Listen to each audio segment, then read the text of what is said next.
É um problema europeu e tem que ser resolvido no interior da Europa e tem de haver uma frente que consiga convencer, nomeadamente a Alemanha, a olhar para o nosso problema de uma forma menos austera, quer dizer, de uma forma mais... a dar mais tempo, a dar mais espaço para que os problemas do país, que são estruturais, possam ser resolvidos. É pouco sério pôr o problema assim.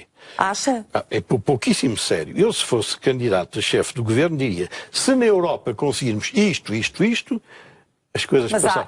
Mas nós temos pessoas de muito respeito na política portuguesa que colocam o problema em termos europeus e sustentam a tese de que, sendo nós uma União Europeia e uma União política, têm que ser encontradas soluções no quadro da Europa. Nós somos aquilo que os credores e os países poderosos da Europa quiserem. É exatamente não é isso. Em Lisboa que se vai dizer: nós fazemos isto. Isso pode-se dizer, é a nossa primeira tentativa, é junto da Europa modificar as circunstâncias. Exato. Mas um dirigente político sério diz: mas se não se conseguir isto, nós vamos propor este programa. O Hollande não fez isso e engoliu o programa ao fim de 6 meses. Nós não podemos aqui ter as espertices típicas desta zona da Europa. Nós temos que olhar com seriedade para o centro da Europa. Negociar com o centro da Europa, ótimo, fazer ver as circunstâncias, mas não é fundar um programa de governo, como o PS tem feito passar aí, que vai-se mudar porque eles têm que aceitar. E se não aceitarem? É como o Hollande, não é? Bom, portanto, nós temos que ter seriedade se queremos enfrentar problemas sérios a sério. Uma das modificações grandes que ocorreu é o gráfico 2. Sim, tem a ver com o peso da agricultura, o do setor da agricultura e indústria, não é? Na riqueza nacional. É uma das debilidades, é que esta queda da indústria foi o que fez também cair a economia. Ali vem representada a agricultura e a indústria, o seu contributo para o produto, para o PIB chamado. Sim. No ano de 1980, quase metade do PIB derivavam destas duas atividades. Mais da indústria do que da agricultura, muito mais, claro. A agricultura eram para aí 5, agora são para aí 3. Em 90 caiu um bocadinho, de 49 para 44, mas em 2000 já caiu para 24. E em 2010 está à volta de 20%. Quer dizer, estas atividades fundamentais caíram para menos de metade. Neste período de 30 anos. Dr. Medina, mas temos que sublinhar que esta queda acabou por ser inevitável em função da nossa adesão. Eu não estou a fazer juízos de valor sobre isso. Sim. Aconteceu. Tá bem. E isso explica que estejamos em parte como estamos. Pois, mas aconteceu, não é? É que isso importa que as pessoas percebam que isto não é uma questão de vontade. Isto aconteceu assim. Pronto, por culpa nossa ou não, mas aconteceu assim. Isto é um dado da natureza face ao Estado Social. Porque isto vem contribuir muito pouco para a economia e, portanto, desacelera a economia. O outro fator importante é a demografia. Que é o gráfico seguinte? É o gráfico seguinte, que é da doutora Margarida Correia da Guiar, que mostra que em 83 nós tínhamos, numa hipótese, 1,7 trabalhadores para um reformado, e em 2011 já tínhamos só 1,2 na linha de baixo. E na linha de cima, 2,3 para 1,6. Bom, isto é outra das dificuldades muito grandes. Nós éramos, em 1960, 1970, um dos países da Europa com maior taxa de fecundidade. As mulheres portuguesas geravam muitos filhos em termos médios. E hoje somos um dos países da Europa com menor taxa de fecundidade. Em 1960, recordo-me perfeitamente, nasceram 215 mil crianças e agora estão a nascer 80 mil. A base da juventude, essencial para o Estado Social, está a minguar. Em contrapartida, vive-se muitíssimo mais. Há aqui são números impressionantes. Em 96, por conseguinte, há 17 anos, as pessoas da Caixa Geral de Apresentações reformavam-se e sobreviviam 12 anos, em média. E reformavam-se aos 60? Bom, só 61, 62, mas quer dizer, estavam vivos em média 12 anos. Agora, esses mesmos trabalhadores reformados vivem 18 anos. Mas a idade da reforma também avançou muito, não é? Bom, mas isto são as médias que eles dão. Sim. Quer dizer, ano a ano é a média que eles têm. Porque é o seguinte, em baixo isto está, digamos... Tudo, inevitavelmente, saúde, não é? Claro, como é evidente. Claro. Bom, este é outro fator muito pesado. O outro... É a evolução da despesa pública total e dos impostos. Isso é para se ver que os impostos têm vindo a responder cada vez menos. Em 1980, Sim. A diferença entre a despesa e os impostos eram 7 pontos. 25, a despesa é a coluna azul e os sim, impostos é a coluna 25, vermelha. quer dizer, 7 pontos de diferença do PIB. Em 90 já eram 9 pontos do produto, 30 para 39. Em 2000 eram 9 pontos do produto. E em 51 eram 17 pontos do produto. Quer dizer, a produção fiscal foi-se distanciando cada vez mais do nível da despesa. Sim. Quer dizer, tem vindo o que é natural, a economia não tem vindo a crescer satisfatoriamente e, por conseguinte, a capacidade de financiamento da despesa tem vindo a reduzir. E em 2010 chegou a 17 pontos do produto. Mesmo com o aumento com os aumentos dos impostos recentes? Sobre isso vamos ver com grande atenção uma coisa surpreendente. Depois a dívida pública. Este é um gráfico dos muitos da dívida pública que circulam por aí. Que é o gráfico seguinte, que é o gráfico 5. Sim. Este gráfico 5 mostra que a partir aí de cerca de do ano 2000, a dívida pública acelerou muito. O valor está aqui referido até 2010, mas vê-se que houve uma inclinação muito na subida. Acelerou muito a subida de dívida pública naquelas... Em que ano? Até entre 2000 e 2010, praticamente, durante 10 anos, a dívida pública acelerou muito, cresceu muito. Como é natural, porque a economia deixou de render, ou passou a render pouco, e a despesa não foi suficientemente contida, ou nem foi contida sequer. Porque isto era fatal face às políticas orçamentais que foram praticadas. E agora estamos quase com 130%, não é? Sim, aí está em euros. Aí está em euros. Mas esta cura, seja de uma maneira ou de outra, reproduz aquilo que aconteceu. Então o Dr. Medina Carreira, por este gráfico, conclui que não vai ser possível, que a dívida é impagável? Não disse que é impagável. Não, é porque se continua a subir. Claro. Isso daqui a 6 meses ou daqui a um ano, se os juros dispararem, isto muda de figura. Mas os juros têm estado a baixar. Bom, também está bem, temos que dizer isso. Baixaram depressa demais para o meu gosto. É? O que é que isso quer dizer? Quer dizer que isto deve ser um fenómeno global, ou pelo menos europeu, cuja duração não sei se vai... Está cético em relação a esta descida? Não, quer dizer, quando estes aumentos ou estas descidas ocorrem, digamos, com alguma distância no tempo, quer dizer, é um movimento relativamente estável. Quando se caem de repente, não surpreende nada que depois também...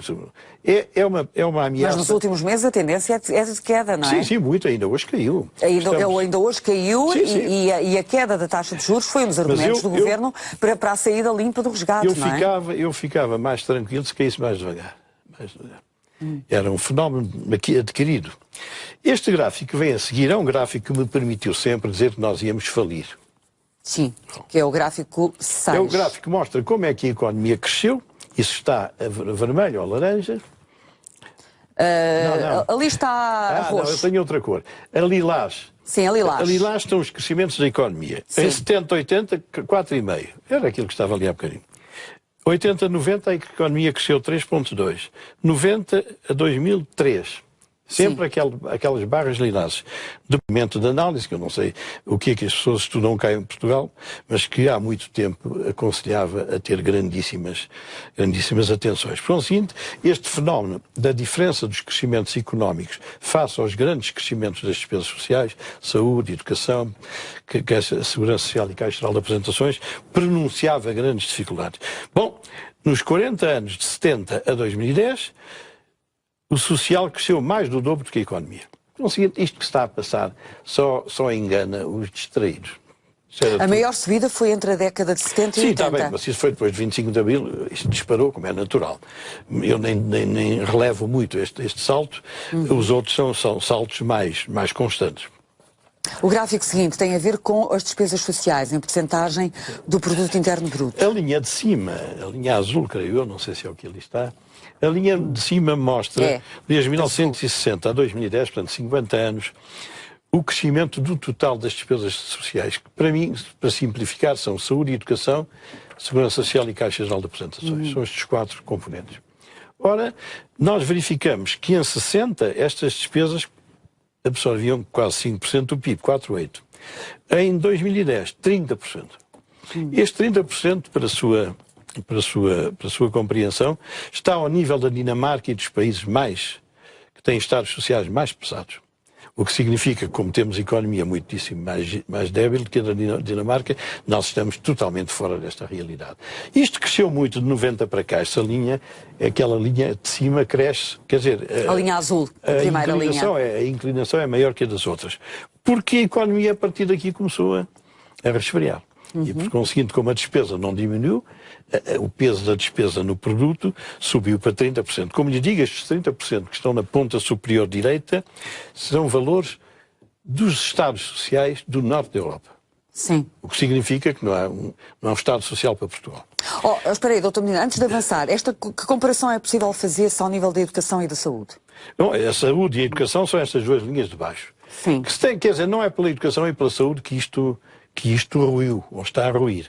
Como você repara, a subida da educação e da saúde não foi particularmente grande. A partir de 80, 4 são 8, e agora estamos em 10 e pouco. Subiram 2 pontos e tal. Engloba as duas despesas. Acha que... Não é pela saúde e pela educação só. Sim, eu percebi isso. Mas a minha pergunta é... no que diz respeito à educação e à saúde, pode-se dizer que as contas estão praticamente arrumadas? Não. Não? Não, acho que ainda não. Aliás, basta olhar para as medidas que a educação e a saúde estão a aplicar. O fecho de instalações, a diminuição de tipos de especialidade para o hospital, por conseguinte, é porque a realidade ainda exige um cerceamento. Porventura, as principais medidas, nomeadamente aquelas que decorreram de memorando, foram já executadas, não é? Você sabe que é mais fácil, entre aspas, mexer nestas despesas, porque se você for para a Segurança Social e para as prestações sociais, você tem digamos, itens dificílimos de mexer, basicamente o das pensões, e tem hoje o do desemprego. E, por conseguinte, é muito mais fácil mexer fechando um centro de saúde aqui e ali do que mexer nesta linha vermelha. Sim. Que é a Caixa Geral de Aposentações e a Segurança Social. O gráfico seguinte. E aqui nós realmente verificamos, tendo esta informação de caráter comparativo, que estando nós a níveis muito próximos dos países muito, muito ricos da Europa, isto é uma anomalia. Portugal não tem economia para pensar em 30% do Estado Social. Isto é outro índice que aconselharia uma reponderação muito grande. Um outro elemento que mostra, não é a degradação, mas a dificultação do financiamento, é a quantidade de pensionistas. Em 70 era ainda aquele sistema antigo lá da organização corporativa. Nós tínhamos 250 mil pensionistas e 40 anos depois temos 3 milhões e meio. E isto foi crescendo de uma forma exponencial. E esta é uma das dificuldades políticas da resolução dos nossos problemas, é que mexer nos dinheiros desta gente, 600 mil funcionários públicos, 3.500 aqui dos pensionistas, 4 milhões e 100 mil, mais 300 ou 400 mil desempregados, 4 milhões não e 500. mais. Não, mas que recebem dinheiro. Sim. Quer dizer, estamos aqui com 5 milhões de pessoas. Isto é um fenómeno que não foi observado com a seriedade dos diferentes governos desde há 20, 30 anos, e por conseguinte esta explosão foi-se operando na base do sistema e fez claudicar tudo aquilo que está a acontecer. O doutor Medina tem consciência que estes 5 milhões de pessoas têm muita dificuldade em perceber as medidas de austeridade, porque no fundo as pessoas consideram que trabalharam uma vida, descontaram uma vida. E que pensam que o dinheiro está lá. Não percebem o porquê que andaram a descontar tantos anos e porquê que andaram a trabalhar duramente tantos anos, para depois chegarem ao fim de 30 ou 40 anos e terem pensões de miséria, não é? Que é aquilo que se pode chamar pessoas que têm que viver com pessoas que têm que viver com 400 ou 500 euros por mês, numa fase da vida em que as despesas aumentam consideravelmente. É tudo compreensível. Não é verdade? É altamente compreensível. E as pessoas questionam a forma como o Estado redistribui. Bom, a forma essa é sempre discutível. O que aqui há reparos a fazer. O primeiro reparo a fazer é que o Governo não informa. Você vê uma reunião desses briefings e vai lá um ministro qualquer, diz, vamos mexer nas pensões. Isto é uma forma de informar completamente absurda.